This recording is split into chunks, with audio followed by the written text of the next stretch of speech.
Have you been applying for data jobs for months, maybe even a year, and all you keep getting are rejection emails, or worse, complete silence? And if that is you, I want you to hear this. Please don't put your life on hold while waiting for someone to hire you. One of the biggest mistakes aspiring data analysts, data scientists, and BI professionals make is believing that the only way to earn money is by getting a full-time job. And that's simply not true.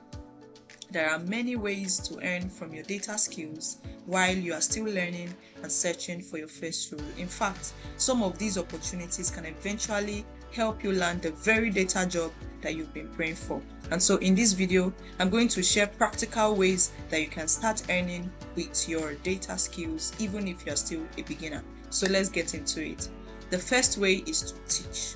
Now, I know that some of you are thinking, but I'm still learning. Yes, that's okay. That's perfectly fine. You don't have to know everything before you start to teach. If you are just a few steps ahead of someone else, you already have something very valuable to offer. Can you teach someone how to use Excel? Can you explain pivot tables? Can you help someone write their first SQL query? Can you show someone how to build their first dashboard? Then you can teach. You can organize weekend classes, you can teach online, you can offer one-on-one coaching, you can even become a teaching assistant for a bootcamp. And there are secondary school students, there are university students, there are working professionals and career changers that are looking for someone that can guide them, that can teach them how to use Excel, that can teach them how to clean data. And this is something very beautiful about teaching. Every time you teach, your own understanding becomes stronger. And so you are also improving your skills while you are earning money. And that's a win-win for you. Now, the second way is to create something once and sell it many times. So instead of you exchanging your time for money every single time, you can simply build digital products.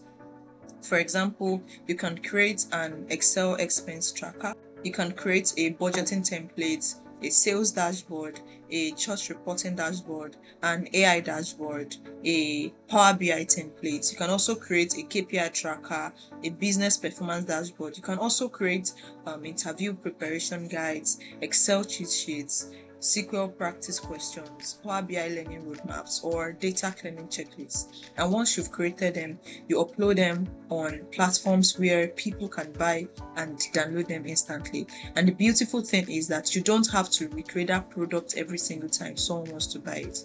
You have one product that can generate income for months or even years. I've seen a lot of people try this and they've started earning money from it. Now, the third way is to volunteer or even take a strategic internship. This point is very important because many people misunderstand it. I'm not saying people should exploit you. I'm not saying people should use you. But I'm saying that sometimes experience is worth more immediate payment. If you've spent 8 months applying for jobs without success, imagine spending 3 months helping an NGO or startup or your church or a small business with their data. You can help them to clean spreadsheets, you can build dashboards for them, you can analyze customer data, you can help them to automate some reports or processes, you can help them to track sales, you can help them measure performance. And by the end of those few months, you will already have something that many job seekers don't even have.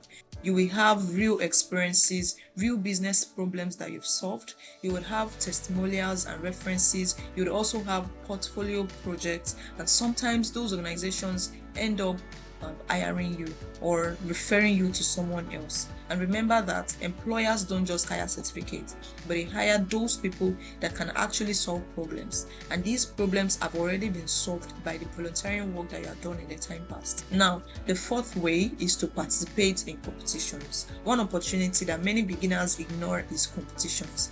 Platforms like Anagu and Zindi regularly host data competitions sponsored by real companies, and they provide actual business problems, and participants compete to build the best solutions. Some competitions offer cash prizes worth hundreds or thousands of dollars, but even if you don't win, you still gain something very valuable. You learn, you improve your skills, you build projects for your portfolio, you collaborate with other data professionals, you gain experience working with real data sets. And those things are the things that employers really love to see.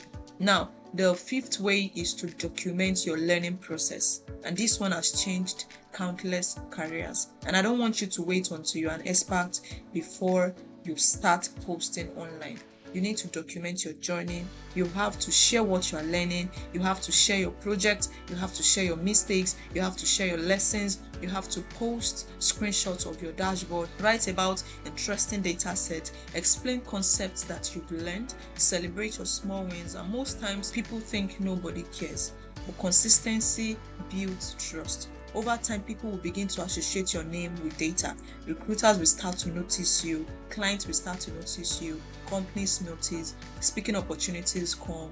Collaborations happen. Mentors find you. And many opportunities don't just come because you are the smartest person. They come because people know you exist. Visibility really matters. When I started posting on LinkedIn, I was not posting because I had all the answers. I was simply posting because I wanted to help people.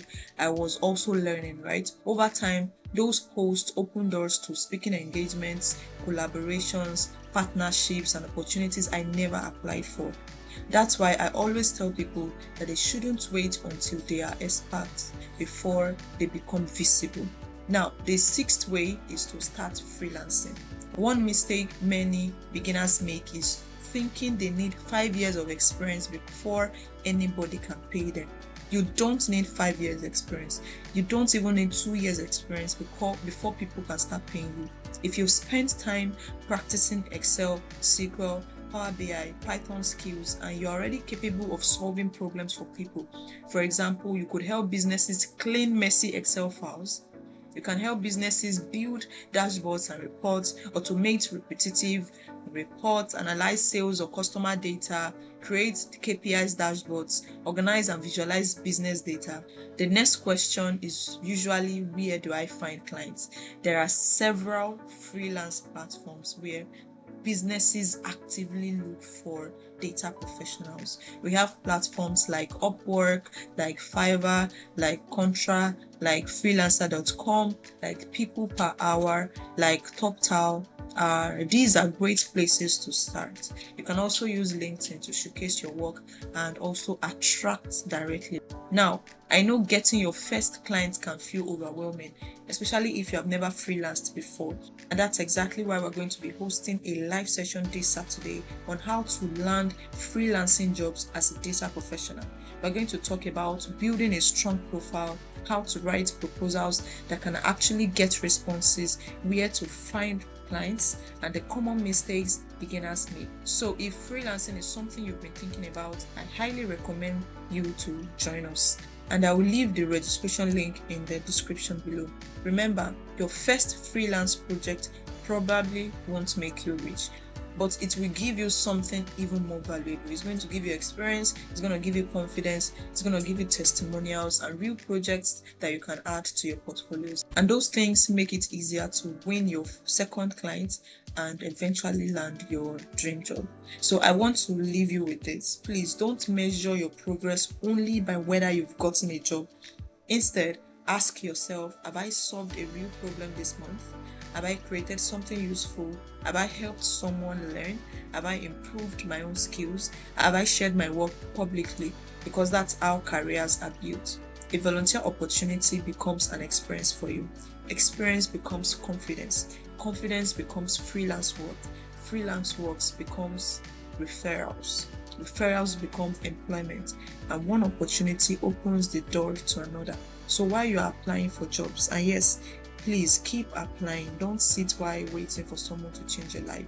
Keep building, keep learning, keep creating, keep showing your work. Because the people who consistently create value rarely remain unemployed for long. If this video helped you, don't forget to like, subscribe, and share it with someone who is currently trying to break into data. And let me know in the comments which of these 6 ideas are you going to start this week. And I will see you in the next video.